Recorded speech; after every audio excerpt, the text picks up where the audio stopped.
All right, Cindy, thanks for joining the Pain and Performance Podcast. I'm excited to dive into this. So am I. So before we get into like kind of our whole history of everything, let's go into a little bit of your path to getting to do what you do, and tell us a little bit about what it is that you are doing on a daily basis. Do you want me to tell about myself, my history and stuff? Is that what you want? Yeah. I've been a physical therapist for a long time. I went to Pitt. After Pitt, I was commissioned as a naval officer and stationed at the Naval Academy in Annapolis. From there, I went to Philadelphia. While I was in the military, I saw a lot of concussion and traumatic brain injury, because that's a huge problem with blast wave injury in the military. At that point in time, I didn't know how to treat this. I got out of the military. I started a PT practice in Pittsburgh, Pennsylvania, and early on in my practice, I began to get a lot of osteopathic training, cranial work, lymphatic work, all kinds of Upledger Institute training.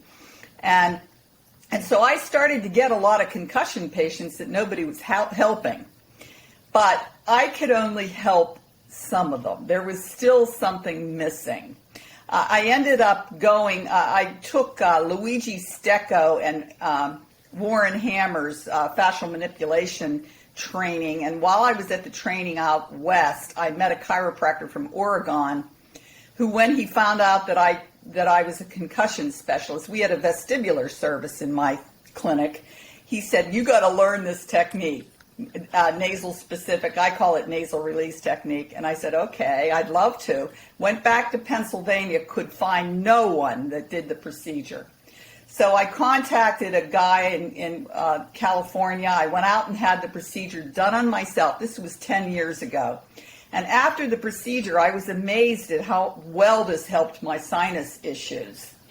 And so we brought him to Pittsburgh, and he trained 7 of us in how to do this.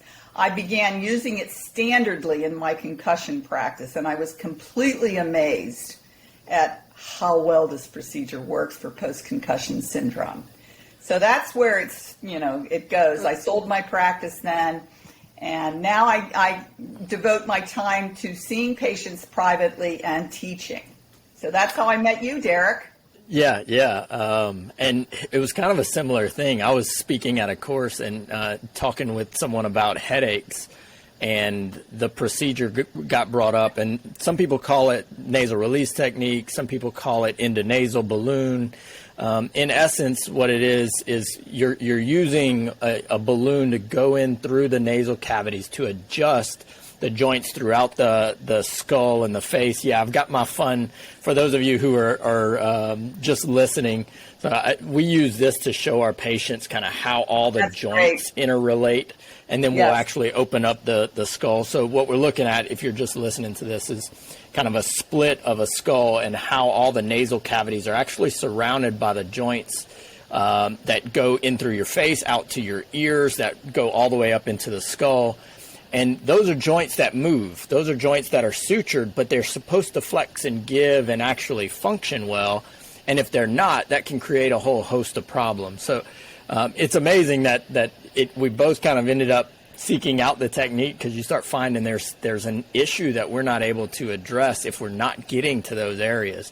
And since we met you, it's been amazing. I mean, we've had so many patient stories come back after the treatment. Let's go into the treatment a little bit and kind of maybe explain exactly what it's doing. What does it look like and feel like? Well, I use a finger caught attached to a blood pressure bulb, and it has a trigger on here to release. We inflate the balloon inside the nose in 3 positions: below the first turbinate, which you could probably show that on your thing there. Show them the first. You can see the ridge there. We go below that one for the first insertion. We do right and left. We then go and do the second insertion. The first insertion treats the maxillary and palatine suture, which is on the roof of the mouth. Yeah. And a lot of our patients will feel it. Like I feel it in my teeth almost. Those bones articulate with a lot of other bones, and as a result of moving those bones, directly, we indirectly move the bones that they articulate with. The second insertion goes in between the first and second turbinate. Yeah, so that one will kind of go in and then go in through there. Angle. We inflate it right and left, and that gets the zygoma bone. Let me just show you here. Here's the maxillary and palatine suture right here. The second insertion, which is what the first insertion treats, the second insertion gets the zygoma bone, which we have one on each side. It's your cheekbone. And that bone articulates with other bones and indirectly moves them when we move the zygoma. The third insertion goes above the second turbinate, and that actually is the one that gets the sphenoid. The sphenoid is a deep bone that is very difficult to access from the outside of the body. You can access it by putting your finger on either side of the corner of the eye, and it's right here. But it's so that's kind of like the temple point that most people think of, right? Yes. It's a very difficult bone to move from the outside of the body. So when we put that balloon up above the second turbinate and we inflate it, we're moving the sphenoid, which looks like a butterfly deep inside the head. The pituitary sits right here. This bone is the cornerstone of the skull. It articulates with a whole lot of the other bones of the skull. In the eye socket, it articulates with like 8 different bones. And so when we move this bone, we're actually helping eye tracking because 5 of the 6 extraocular muscles attach right here in the sphenoid in the eye socket to the eyeball. And then one of the extraocular muscles, the 6th one, attaches to the maxilla in the eye socket. So when we examine the eyes, and we'll talk about that when you ask me, I'll actually show that. We can tell which bones are out, whether the maxilla or the sphenoid is out of whack, and we treat that with this procedure. It's amazing what it does to clear up those eye restrictions. Yeah, and we started using that as well, and people kind of come in and they're interested. I have headaches, and you're taking a look at my eyes. What does that have to do with it? And when we get into this and we start to show them like videos of the restrictions that they have in their eye movement and how some of these eye positions will actually start to mimic their headache. And then we do a nasal release technique on them, and it just completely clears that up. It all kind of comes together for a lot of them. Before we get into that, let's go through what people might use this for, because there's so many things throughout this area, just as you were talking about it. I know some of the patients are like, I don't know what those bones are. That's okay. Just stick with us. I promise that this is gonna really be some interesting stuff for y'all to hear. When people, we talked about headaches already a little bit, and I'd like to dig into how this actually improves headaches, but what are some other conditions that this is really important for people to be getting? I've seen hormonal issues change. Do I say that whenever I tell people about it? No, but I've seen women that have periods that are off, have regulation of periods. And that's probably just brain health. Yep. It's right here. So when we move the sphenoid, we're affecting the pituitary. I've seen hypersensitivity to sound and light get better as a result of this. Definitely headaches. Amazingly well works for sinus issues. There's a lot of things that I think I've had people tell me that their hearing has come back as a result of the procedure. I've had people tell me that their visual acuity has improved. That actually happened with me. I started to be able to read without reading glasses after I had this procedure done on me. So. Yeah, there's so many. The biggest thing, and I'll tell a quick story. You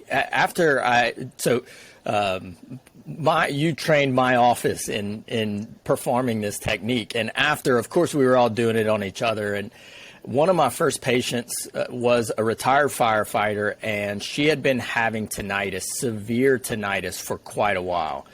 And she came in, and after doing the testing, we identified that her right nasal canal at the lower and middle canal were severely restricted, almost so much that it was hard to get the balloon in there. And so the first treatment was like a very easy treatment. We just wanted her to get some movement in there and start loosening it up.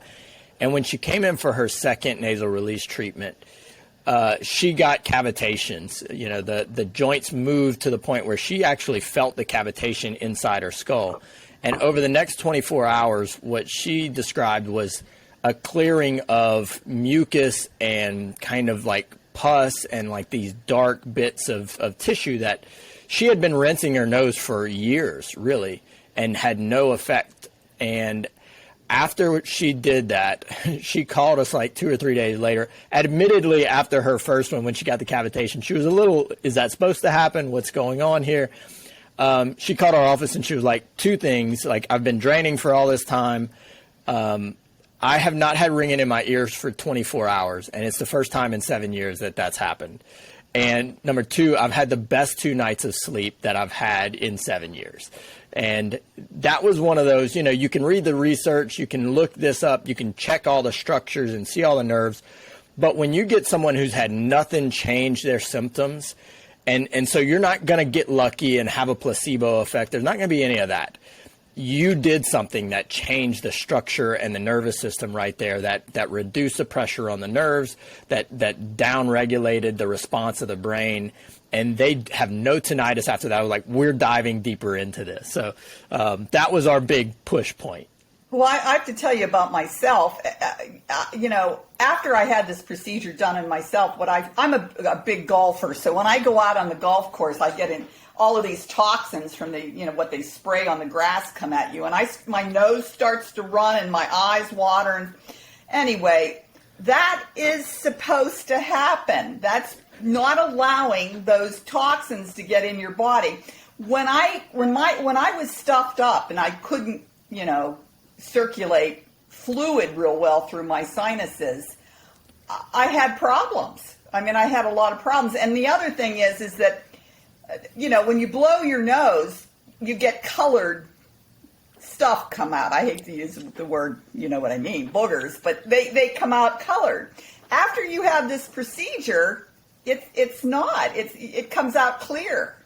And that's the way it's supposed to be. That means that my mucus, which is what protects us from getting things in, is working properly. It's working properly in my sinuses.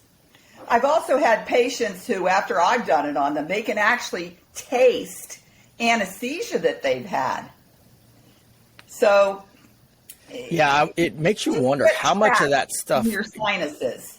Yeah, it makes you wonder how much of that gets kind of caught up in there. And, like the patient that I'm talking about, what we think was happening with her was that she was so swollen in either the lower or the middle turbinate that it almost made this little pocket in here. And for those of you who aren't watching the video, I would tell you to kind of check it out, because I think this explains a lot of it. And so even though she was rinsing out, she was using a nasal rinse regularly. What we think was happening is, because there's other routes through it, the water's just going to go along the path of least resistance. And so it just would go around it. And even though she was rinsing that daily, nothing was opening that little pocket that was kind of swollen shut, and it stayed in there for years. Right. And that pressure and inflammation in your body constantly trying to go and heal that creates this chronic inflammatory response throughout her sinuses and all the nerves and joints that are associated with that area, which, as we spoke about, it's your whole brain, your pituitary gland, all your hormone production, a lot of the nerves that go to the head and face and jaw. And really, if you think about her, that snowballed into chronic headaches, jaw pain, and neck pain, which is why she ended up seeing us. And after treating those things, I think in that situation, people would keep treating those symptoms, but no one ever got to the true cause of why she was having those symptoms, which is why I love this procedure and what it can open for us, because it allows you to get to things like, a cause for somebody like that who, how else could you have changed that? There's no other way I could have treated that without her having sinus surgery or a remodeling in that area. So it really is amazing. Let's go back to the eye assessment and what that's telling us whenever we're looking at somebody who comes in. So explain to the audience what that looks like and feels like, and what we're looking for from a practitioner standpoint. Let me give you a little bit of history of how I came. I added my vestibular training to my work. The other guys don't teach this eye restriction thing that I came up with. I realized that this needed to be done when I was treating 20 people in one family, and all of a sudden I started to realize, get this revelation that we had to do things with the eye. So I came up with this way of examining the eyes that actually shows you what bones are out of whack. So what I have the patient do is that I have them stand with their back against a wall, and then I examine their, why don't you do the, Derrick, you do the eye positions that I tell them not to move their head when I examine them. I have them look up as far as they can with their eyes, and I ask them to tell me if that causes any discomfort. Does it cause anything? And you shouldn't, Derrick, because you've had this procedure done on you a bunch. It does not, and I think that was my big positive whenever we did the class. But yeah, no, it feels. Tell them what happened after one treatment in the class. It cleared up, right? For me, yes, it was completely gone. I think my big one was up and to the right. Right. But yeah. Right, which is this superior rectus, pulling the eyes up, which attaches to the sphenoid. Okay, then which is this bone I showed you, the bone that has the very circuitous suture. I then have them keep their head still. The second position is looking down with your eyes, and I ask again, does that cause any discomfort? And you can see in a person when it does, because they'll move their head, they'll try to go towards the position of movement. Typically with somebody that would have a problem there, their head would go down with the eyes. Okay, then the next position is directly horizontal to the right. Take your eyes horizontal to the right. Okay, and then you ask to say the same thing. Does that cause any discomfort? Then the fourth position is directly horizontal to the left. Same thing. Is it any discomfort? And then we do diagonals. Diagonal up to the right. Relax. Then diagonal down to the left. Asking again, does that cause any discomfort? Then we do diagonal up to the left and diagonal down to the right. So those are the positions that we want to test in order to find out where the restrictions are. And then the last thing I look at is convergence. So I have the patient cross their eyes, and I look and see how well they can do it. And Derrick can do it pretty well. It looks like his left eye is a little bit weaker than the right. When the eye muscle, in concussed people, their eye muscles get weak because the bones are shifted. And that's the reason why 80% of the people that go through the standard of care with physical therapy, which involves strengthening the eye muscles, 80% of the people get better with that standard of care. 20% don't. And they're the ones that come seeking me and Derrick. And so it is extremely important to do strengthening of the eye muscles after this procedure, because the strength of the eyes will not come back unless you do it. The symptoms can go away as a result of the procedure, but the strength of the eye muscles need to be worked on. So that's... We see a lot, and so if people are doing this at home and they take their eyes through these motions, what would they feel if they're having a problem that may not be like completely symptomatic? They're like, look, I'm not having headaches yet, but I do feel, kind of stuffy at times, congested. What would they feel if some of that's coming from an imbalance or an imposition of the joints in there? Would they feel pain or restriction? Can get dizzy with the eye movements. They can have ocular thing. They can have ocular problems. They can have. They can get a lot of symptoms from this. Yeah, I think like one of our doctors got dizzy whenever she did it. And then for me, whenever I initially looked up, it was almost like I was building a headache behind my eyes. Like it just felt, the other eye movements felt okay, but it just felt this pressure building behind there. I wouldn't call it pain, but it didn't feel good either. So, and you also bring to mind, we see a lot of college and professional athletes.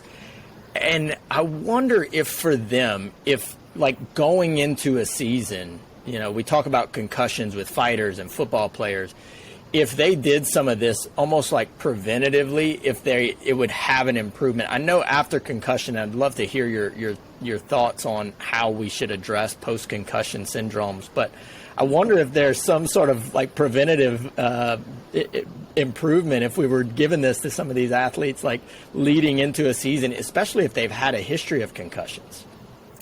Well, I think that this should be a standard procedure in the locker room. But you have to be careful when you do it. You don't want to do it right away after a concussion. You want to have the person checked out and make sure they don't have a skull fracture. The initial things that I think are important following a concussion are lymphatic work, because you want the brain to drain the inflammation of the injury. And the second thing is I also think pulsed electromagnetic frequency is very important to do early on. Once the person has been checked out and they don't have a skull fracture, it's okay to do this procedure. So I do think it could be done as a preventative thing in the locker room, yes, just to get the force out of the head of what they did when they were out on the field. Yeah, you know, because you think about fighters. We're improving the blood flow to the brain. And the lymphatic flow. You think about fighters, and everybody talks about like when a fighter gets knocked out, they've lost their chin, we call it that. And if they had a really tough knockout, we'll see it all the time, like in the MMA, you'll see it in boxing. They never quite get back. Their trigger to get knocked out has been lowered dramatically going forward. And I know fighters, like I've treated fighters who've lost their career because they have one bad knockout and they never could get their chin back, as we call it. Anytime they took a bad lick, it would knock them out going forward.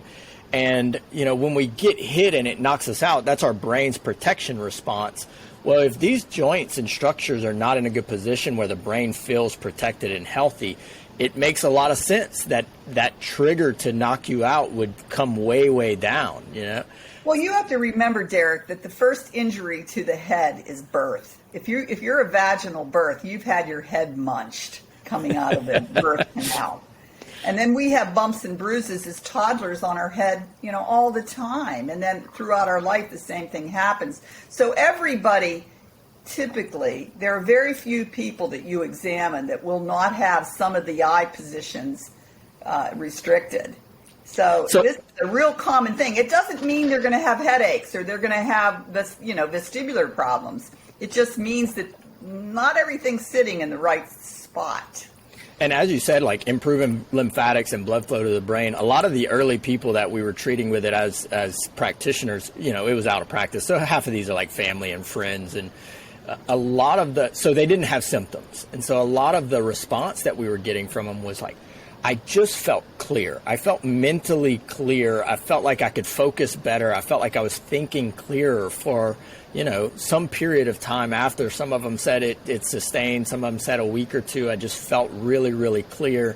I have one guy who we did it on, and now he comes every month. He was like, I want it every month because I get about a month of just this really good clarity. My brain feels good. My head and neck feels great. So I just want to keep doing it once a month and, check my restrictions, clear them up, and I'm happy. I'm a happy camper. I go back.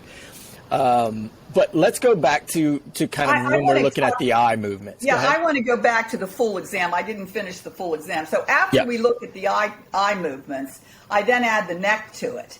So let's use an example with you, Derrick. When you looked up with your eyes, it was tight, correct? So then the next examination is I have you extend your head as far as you can and look up with your eyes. And I ask you if that increases the restriction in the eyes.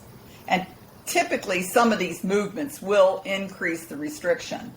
So then I have them flex their head and look up with the eyes for your dominant restriction.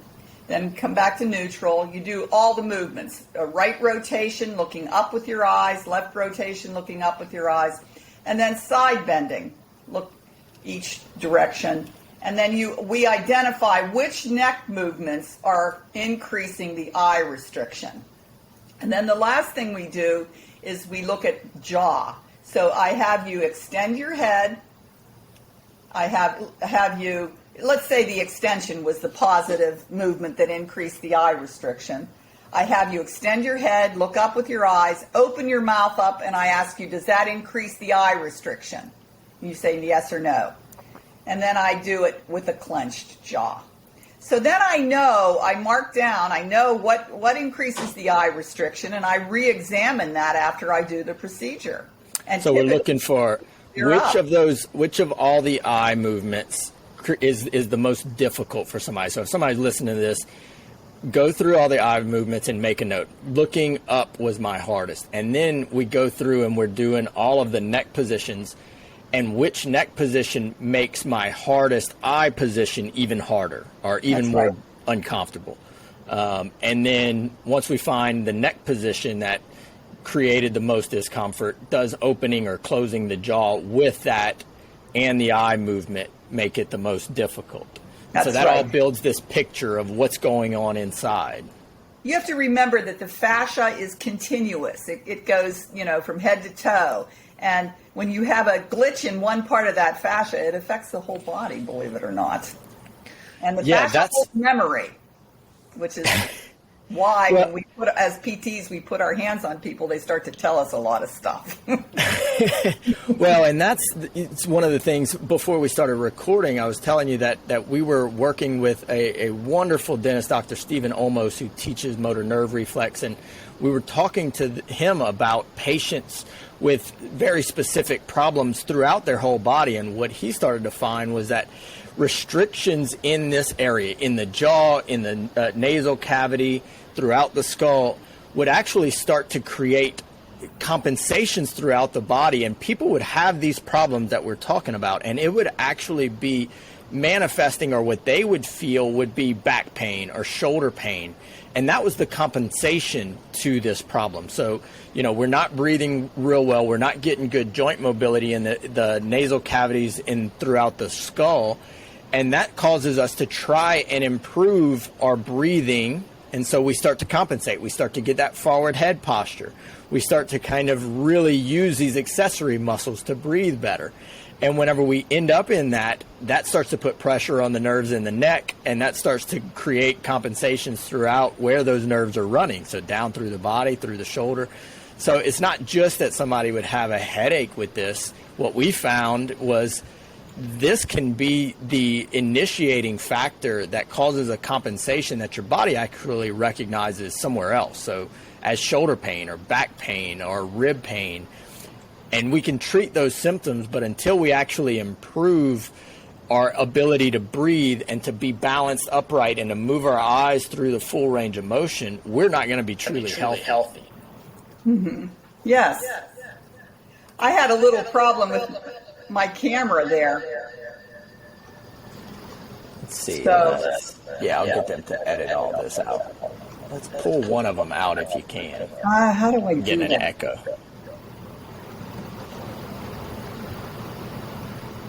I hope this doesn't mess up things. Nah.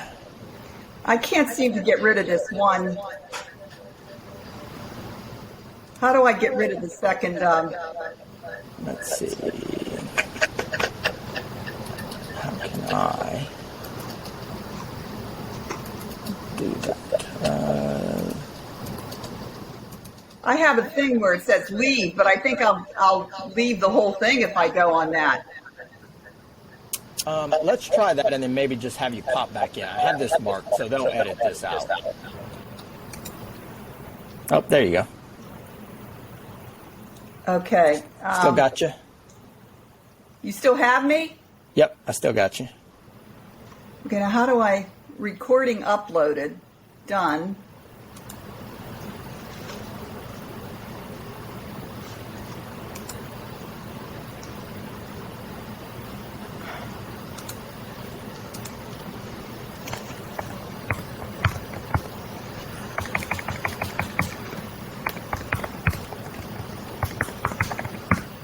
I don't know how I got. I'm going to have to go right back in again. For some reason, I don't see why I can't get back in here. Yeah, that's fine.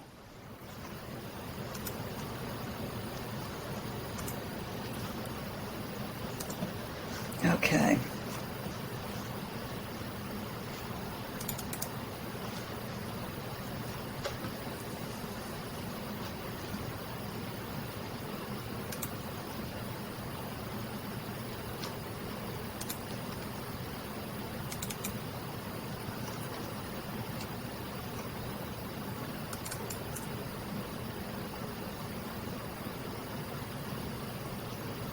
Oh, geez. There we go. Do you see me? Yep, I got you. Okay. And let's see. All right, we'll mark that part too. Perfect. So this whole area affects truly the whole body, the health of every part of our body, because like you said, everything's connected. So if we compensate for a problem with breathing or with jaw function or eye restriction, or that's affecting the blood flow to the brain, it's truly going to affect our entire body. Absolutely. So when someone's doing this, let's go through. So we find all these restrictions, and that gives you a really good idea of which areas, which bones and nerves are being affected. What would their treatment look like, and like what would the progression of treatment be? I start out, I do not want to scare my patients with this procedure because the first time you do it, it is uncomfortable. And so the first time I do one inflation and one balloon. Now I can show this on myself if you want me to. Yeah, sure, let's do it. Okay, so I use... We're all about real experiences on the pain and performance podcast. I take the device and I start on the right and I put it in. I then inflate it one time. This is when I'm doing a patient for the first time. I hold the nose, have them take a breath, inflate, and then release. So I do the right side first. That gets the maxillary and palatine suture. Actually, you feel the head crack when you do this. The bones are shifting. Have them take a breath, inflate, and release. Beautiful. So that, again, both of those have gotten the maxillary and palatine suture. The second one is a 45-degree angle. I have them take a breath, inflate, and release. Do the same thing on the other side. Take a breath and release. I've had this done on me so many times, nothing is uncomfortable. I can put 4 balloons on my device, inflate it 10 times, and I don't feel anything. That third one gets the sphenoid, which I told you 5 of the 6 extraocular muscles attached to. And that one wasn't in, so I have to do it again. Up and back. It's above. You have to go above the second turbinate. And then I go back and do the lowers again. And that pushes everything back down.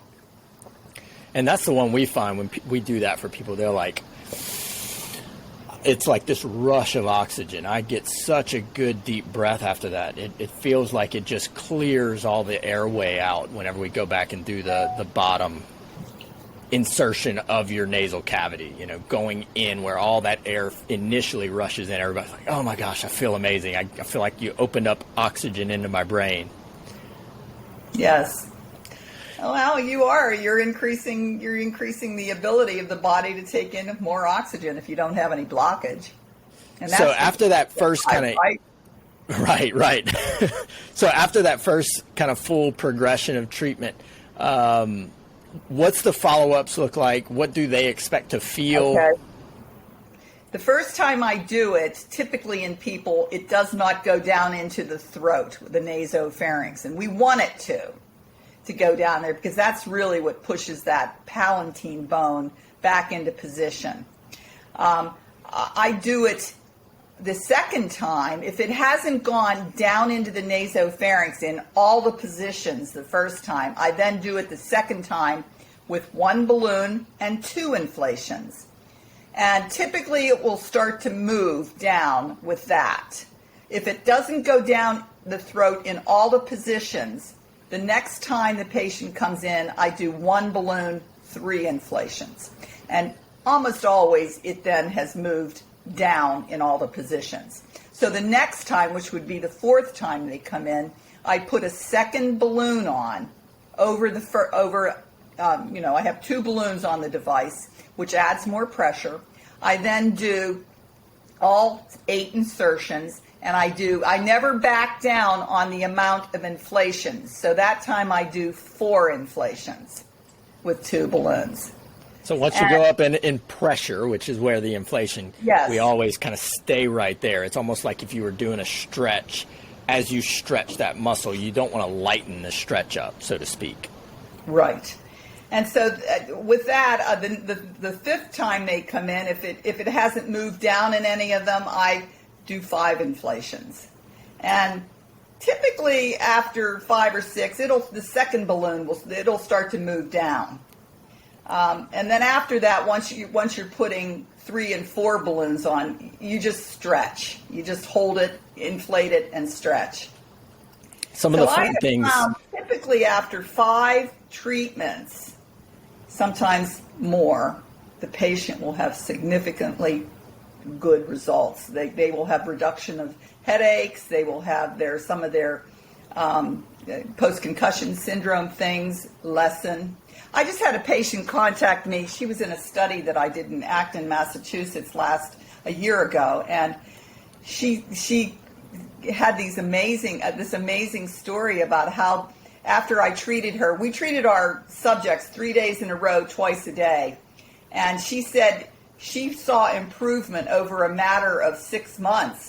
That she continued to improve. She had a lot of eye hypersensitivity, hearing hypersensitivity. She had some cognitive issues that cleared up. She had some trouble like thinking straight and things. The only thing when I see somebody that has significant brain damage, like frontal lobe damage, you can't get that better. But you are improving the blood flow to the brain, so it. Yeah, maybe you're slowing things down. Some things, but will it repair the brain and the person comes back to what they used to be? Probably not. I had a patient that was hit in the head with a baseball bat coming out of a fraternity party, and he had an orbital fracture, skull fracture, and significant frontal lobe damage. I cleared up his symptoms, but I didn't help that brain damage. Probably a different therapy for that, huh?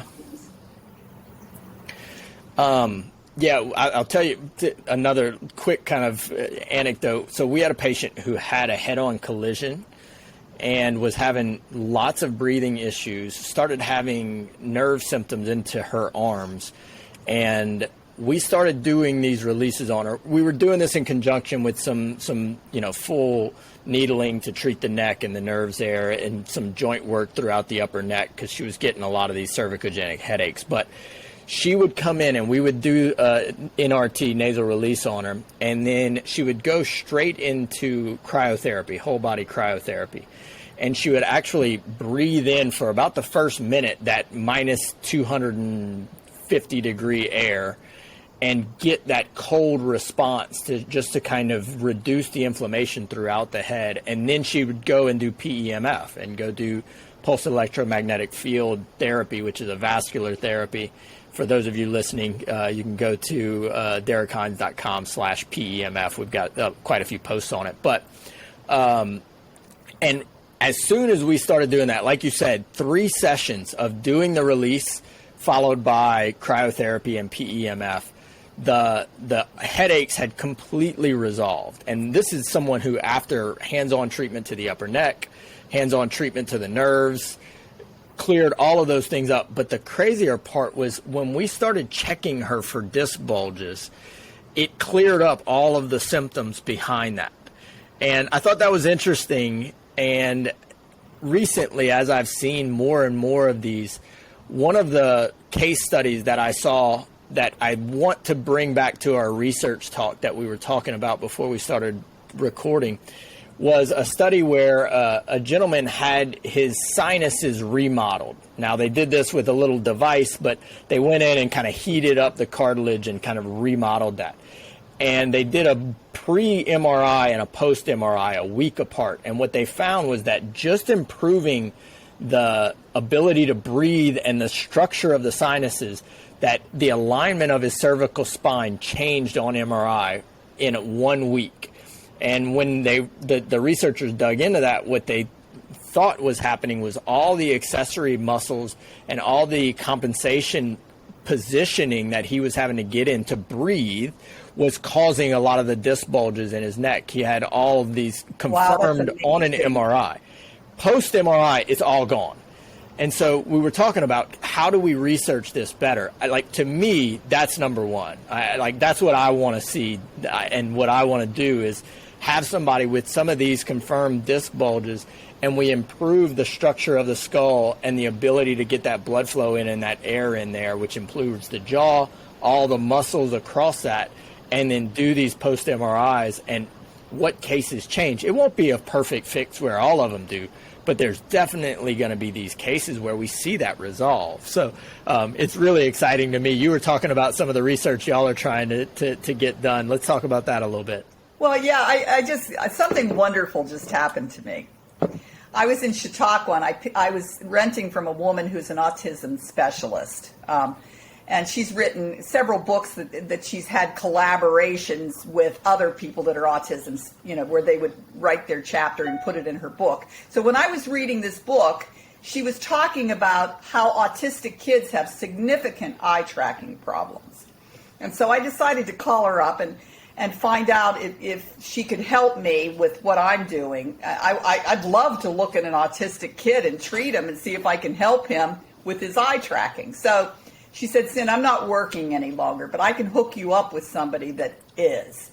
And she hooked me up with a woman by the name of, you have to look her up, Derrick, Dr. Deborah Zielinski. She's with the Mind-Eye Institute in Chicago.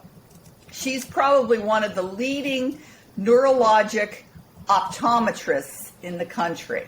So she calls me up, and I told her about how I wanted to do this research, which I know that we can show these eye tracking changes. I know we can, because I did the case study with a chiropractor up in Acton, Massachusetts, and I told you we did 5 patients. We treated them for 3 days.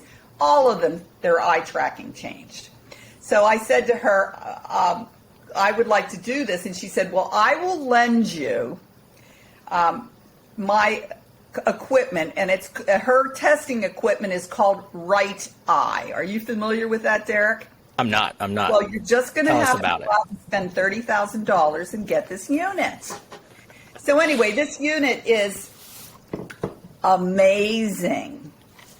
And so she's lending it to us, myself and Jennifer Hobson. I don't know if you know her, Derrick. She's a breathing specialist in Chicago, PT. Rockabato trained person, TMJ and breathing specialist. Yeah. So I'm going to Chicago in October 22nd. We're getting the unit from Deborah Zielinski, and we are going to treat 3 people. We're going to, examine them. We're going to treat the restriction, and then we're going to use this. We're going to test them pre and then test them post, and we will actually have a graph that shows us what is going on with their eyes. And this is all done with a computer in front of the person. So do you have the eye testing equipment in your office, Derrick? We don't. We've used the goggles, like the portable goggles. This does not use goggles. It just uses a computer program. And what the computer program looks at is the pattern that the eyes, I don't know if you can see this, the pattern that the eyes make when they move. And so we look at circular tracking, we look at horizontal tracking, we look at fixation stability, we look at vertical speed and targeting. This unit, it takes 3 minutes to test the person, and you have a physical readout of how their eyes are doing those movements. That's and so amazing. hopefully when we do this, Deborah Zielinski actually felt that we should keep as many variables out of this case study. So she said, just treat them once. So what I'm going to do with the treatment of these people is I'm going to give them a good treatment, unlike what I teach in the class. The first time I treat them, I am going to give them a good treatment to try to get it to really move as much as possible. So get that balloon to move down the throat the first time. Yeah. So it'll be very interesting to see this. And then she invited me to come and speak at the Society of Brain Mapping, which the conference is. Are you familiar with that, Derrick? I've heard of it, but I'm not familiar with their conferences. Yeah. I'm going to speak at that, and hopefully I will have the results from this case study that we did that I can present.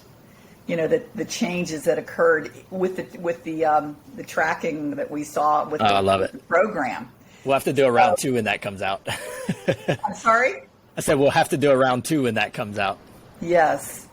Yeah, so that's the beautiful thing that's happening with me now. I'm thinking that maybe either at that conference I'll find somebody that will want to do a large research project on this, and we'll get this into the standard of care, which has been my goal since I learned this procedure 10 years ago.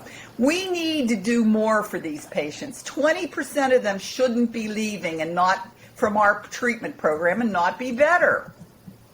And you have to remember, and Derrick, the standard of care that I learned at Emory University did not have any hands-on. So what we did was we did balance training, we did exertion training, we did eye strengthening exercises. So if the patient doesn't get better from the standard of care, this adds one more thing that can help those 20% that aren't going to respond as a result of strengthening the eye muscles and pulling the muscles back into position. Knowing you, I have zero doubt. Get better is the eye strengthening pulls the muscles back into the right position, pulls the bones back into the right position. Well, and that goes to what we talk about with all kind of pain is that, you know, you have to treat everything that's involved in that system. You have to treat, you know, the muscles, the nerves, the joints, the blood flow. Because if there's a restriction in one, if you're training the muscles but the joint or the bones that it's attached to are not moving correctly, there's no way that you get that muscle completely healthy. And the flip side is also true. If you treat the joint but the muscle that's pulling on that joint or bone is not functioning correctly, there's no way you're going to get that joint completely healthy. So we really need to put it all together so that we're giving these patients the best outcome. That's right. Yeah. So this is amazing. I'm so excited about it because of the results we've seen with our patients and the people who have gotten better with this. Who are people, we get the question all the time, who can't have this done? People with bleeding disorders. Because if you break a polyp or you cause a nosebleed, they can bleed to death. I am very, very careful with somebody that has had skull fracture and nasal reparative surgery, like septal surgery. That's why I teach the procedure in a way that we don't traumatize them the first time because it's painful. Yeah. And we go kind of slow with the nasal surgery patients. Cumulative. So every time you do it, you're getting more movement in the bones of the skull. And you will not make them hypermobile.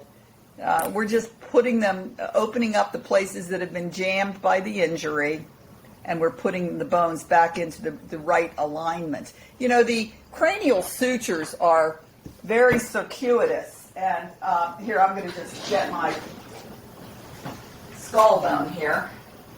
And they're very deep, and they fit together like a puzzle. You see how that is? So this is the bone that's in the back of the skull. And so it is hard to unjam these bones with just cranial osteopathy where you're working from the outside of the head. That's why it's so beautiful when you do this procedure. You're getting very deep inside there, and you're working on moving this whole this whole bone here. The way the sutures are all over And then down here, you can see it's also very circuitous.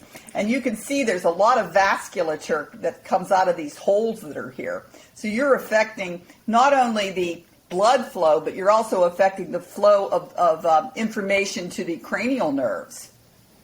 One of the big cranial nerves, not that they all can't get injured in a concussion, is the vagus nerve. And the vagus nerve can cause a lot of problems when it's out of whack. I had a patient who was in a car accident, and after the accident, she kept losing weight and had diarrhea all the time. And after I did her, that went away. Why? Because I probably affected the vagus nerve.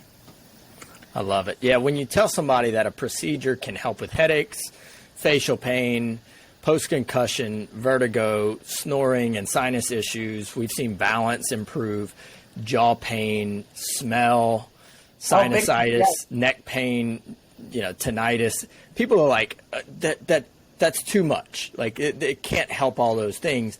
And when you look at the structures right here and how important blood flow and health in that area, everybody's like, well, of course, that makes complete sense. It's just we've been so conditioned to hear if something helps multiple things, we almost kind of trigger this knee-jerk response of like, oh, it must not be right. So that's why I love the research that's you're working towards, because then we're going to be able to show doing this when there's dysfunction definitely improves headaches in these properly diagnosed cases.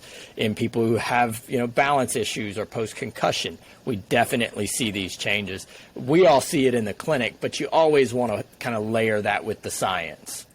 I want to talk a little bit about the difference between hitting your head and a blast wave injury. The military, which I'm ex-military, has a big problem with blast wave injury. They're shooting guns next to their head, and an acoustic wave goes through their brain at the speed of sound. That causes tremendous damage in the white and gray matter of the brain. So how do we treat those people, the military? I actually think the treatment has to be a little different. Not that you won't do nasal release, but the initial thing that has to be done after they sustain the blast wave injury is lymphatic work to get the inflammatory response to come out of what was injured by the blast wave. And we also have to do, what was the other? You have to do lymphatic work and then electromagnetic work. If you put the high-intensity PEMF on them, it improves the lymphatic flow so that the inflammation can get cleared out. So those would be the first two things, and they need to have field units of the electromagnetic frequency so they can treat them right away. Most concussion patients don't get to see us, the physical therapist, for a year or two while they're floundering looking for, somebody to help them. They're told by their doctors after the concussion to go home and rest rather than going to somebody that's going to help address the early phase of that inflammation, which is so important to address because inflammation causes damage. Yep. It causes tau formation in the brain, which is called chronic traumatic encephalopathy. Yeah. That's what Benito Malu discovered. And what's your thoughts on, because we do that everything you just said for our concussion patients, what's your thoughts on hyperbaric with that, medicine? I think it probably works. That might be your perfect, like someone who's had a long post-concussion problem and hasn't been treated, get some lymphatics, some nasal release if it's chronic, some PEMF and maybe hyperbaric, and then kind of see what changes in the chemical and symptomatic structure comes of it. The problem with hyperbaric, it's an expensive thing. Yeah. And not too many people time have consuming the equipment, but certainly I've talked to a lot of athletes that I've treated that have gone through that, and they still haven't gotten better. So I've had some professional soccer players that have come to see me, and that was the case. And it wasn't until they had this structural work done with nasal release that they really started to show change.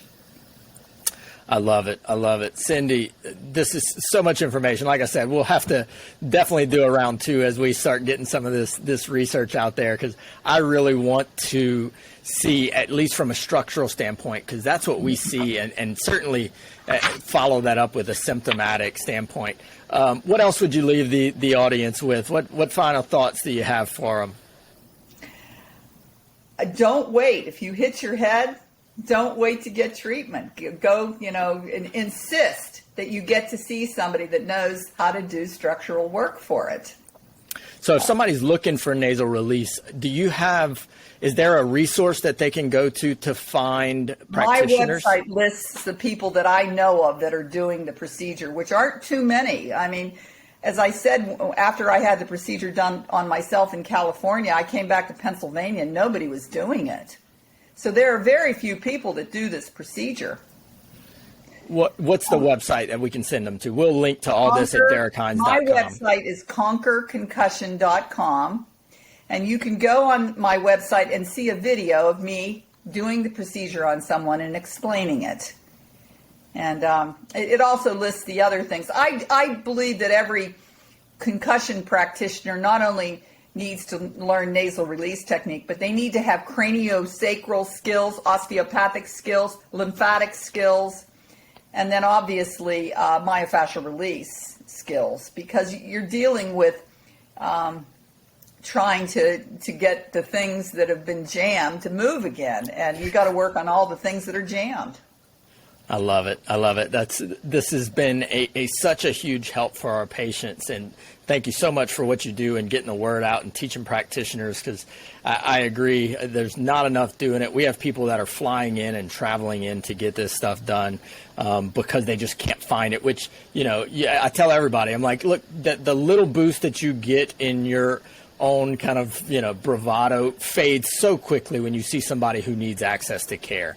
So getting more practitioners trained in this is going to improve the health of so many people. So thank you so much for what you do, Cindy. Thank you, Derrick, for having me. This has been really neat. I'm going to throw our curveball. We ask all of our guests the last question. If you could give people one thing that they could do to improve their health today, what would it be? That's a good question. Exercise. Lose weight. Exercise. I love it. I tell people, if you're going to do all this other stuff and take all these medicines and take all this stuff, but you're skipping over exercise, you're skipping over the biggest thing to improve. Diet is so important. Diet. Going on an anti-inflammatory diet. I love it. For all of those listening, we'll link to everything. Go to DerrickHines.com. For Cindy's website, go to ConquerConcussion.com. ConquerConcussion.com, not with no S on it. You can go for patient inquiries, go to acadianapain.com. Do you have any social media that people can follow or people can find you on? I have a Facebook page, Conquer Concussion. I'm on Instagram, same thing, Conquer Concussion. And I'm also on Twitter, Conquer Concussion. I love it. Cindy, thank you so much. I appreciate it. You're welcome, Derrick.